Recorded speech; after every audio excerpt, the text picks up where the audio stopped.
Good morning. Today is August 28th, 2025, and I'm back on the bedrock, but not half naked because it's freaking cold.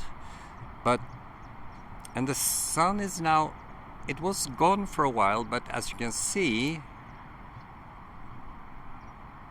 the sky is very blue, so sunbeams will hit my face to produce vitamin D and influence 900 genes in my body. I think it was genes. I'm also barefoot for grounding or earthing because my network and research suggest, I don't say it's written in stone, but it's suggested that when you connect to the grid, so to speak, Earth's direct currency, that will be beneficial for your physical and mental health. And it's free of charge, and it's kind of nice to do it actually. So I'm standing here on the ground. So today I want to touch upon entrepreneurial thinking, social creativity, and nutrition psychology, and talk about some experiences I had yesterday. Good to remember them, and also to deliver some good news and some bad news actually. So yesterday I attended one of these language cafes, if you like. So in Finland, language is very important because the country is bilingual. So for the past 1500 years or so, the majority language has been the trading language around the Gulf of Bothnia and the Baltic Sea. And that lasted until 1940, until the other language, a Uralic language which was imposed by Russia in 1863, reached break-even, so to speak, and have since then been the majority language. So in order to live here, you need to speak either the trading language or the Uralic language. So the framing of this historical description is not accepted by everyone. So people who do speak the Uralic language only or mainly typically have a different viewpoint. And you can have any viewpoint if you like. But during that conversation, we sit down once a month, to talk about stuff in Swedish actually. And they have also Norwegian, Danish, Uralic Finnish, and Sami, and Icelandic actually. So it's a Nordic language hub. But during that conversation, some words came up. Because in Sweden, for example, for bucket, we say hink, whereas they in Finland say embar. And for this thing you can have I don't know what the name is, but you can have like a thing that you can pour gasoline in and have an extra in your trunk or something like that. We call that dunk, okay, but in Finland they say kanister. We used to use these words. But one of the young hosts, a young girl, she said that, yeah, that originates from Uralic Finnish. She didn't use the word Uralic Finnish. She just said Finnish. And here comes the interesting part. And remember, I'm an emotional psychologist. Doesn't mean I'm very emotional, but it's my first degree in psychology. It's experimental emotional psychology. When I corrected her and said, no, most of this Uralic language originates from Swedish, which is the trading language,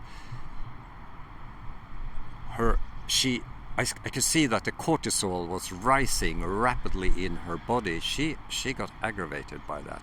It's so interesting to see this. So there is a resistance here in Finland against Swedish culture.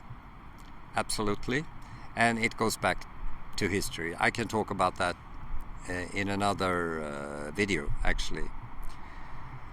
But the key point is that this kind of conversations are the foundation for entrepreneurial thinking and social creativity, because people don't come up with great ideas themselves. They do that in a social setting, in a conversation where you don't argue or use polemics, but where you use reasoning, okay?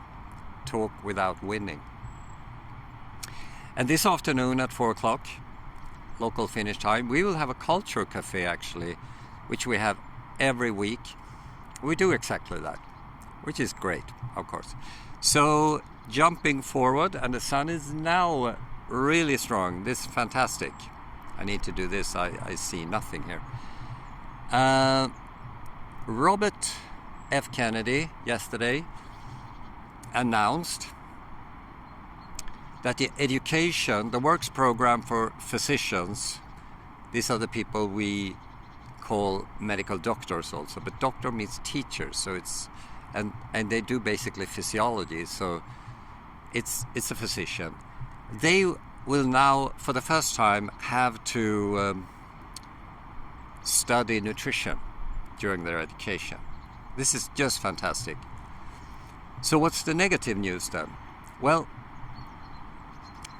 I have researched the interrelation between food and mental health, for example, because I believe that in order to apply entrepreneurial thinking and social creativity, you need to have a healthy mind.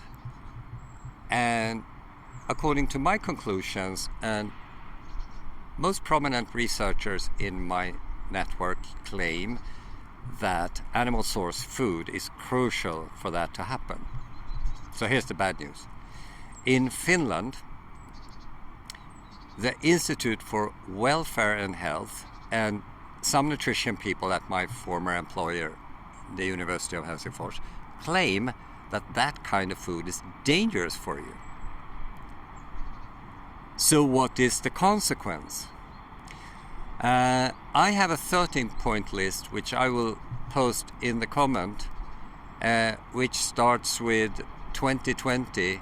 Child obesity have reached an epidemic level, and this year my former employer announced that 77% of the Finnish women will receive a mental health diagnosis, and 70% of the men will do too. I have mentioned this before.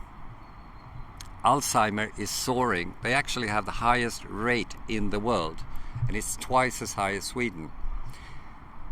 And people hate when I communicate these facts. But I think it's important that us experts, so I'm formerly an expert in 12 countries, but currently don't have any research money, communicate these kind of facts, because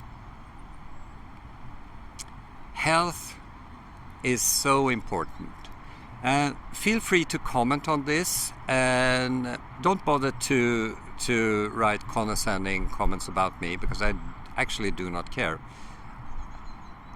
Try to develop the story, and remember, you can order my masterclasses for your organization or just a group of people, or join me.